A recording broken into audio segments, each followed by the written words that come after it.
Hello fellow grower, magandang araw po. Meron ako dito mga bagong bili na halaman. Ito po ay mint at Italian basil. Paminsan-minsan bumibili rin ako ng halaman sa mga plant nurseries para pandagdag dito sa mga tanim na nandito sa akin.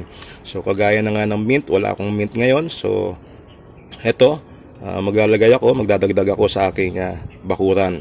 Ngayon, ang video natin ay para magbigay ng tip kung ano ba ang dapat gawin pag meron kayong mga halaman na bagong bili, lalo na yung mga nanggaling sa biyahe, especially yung mga galing sa matataas na lugar, Baguio, lalong-lalo na, or kahit na galing ng Tagaytayan. So itong halaman, bago natin ilipat, dapat bigyan natin ng panahon na makapag-acclimatize, makapag-adjust, lalo na kung yung lugar natin ay nasa lowland. Especially po itong Metro Manila na kung saan ay talagang mainit ang sikat ng araw. So ito, bibigyan natin ng panahon muna na makapag-adjust, makapag-acclimatize sa kanilang bagong lugar. So ang ginagawa ko po dito ay hinahayaan ko muna sa kanilang seedling bag ng mga 1 linggo. So hindi ko sila kagad inililipat.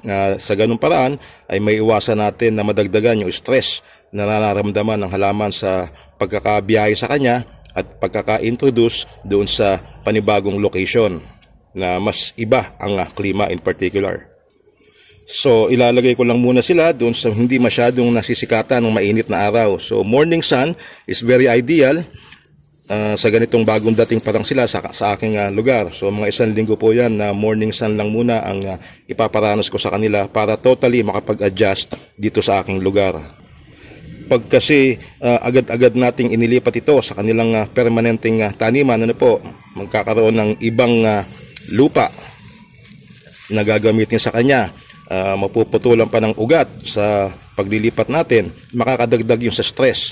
Bukod dun sa kailangang mag-recover siya doon sa pagkaputol ng mga ugat or pagkagalaw ng kanyang mga ugat, bukod pa rin doon sa pag-acclimatize ay mas mahihirapan po yung halaman. Kaya naman normally ang ginagawa ko ay yun na nga, binibigyan sila ng ilang araw bago ilipat sa permanenteng taniman. Anyway, yan naman po ay pamamaraan ko lang at na-share ko sa inyo. Kung meron kang sariling pamamaraan ay please include in the comment section na lang. Alright? Maraming salamat po sa panonood sa ating very short video at makita-kita tayo sa iba pang mga videos ni Late Grower. Bye-bye!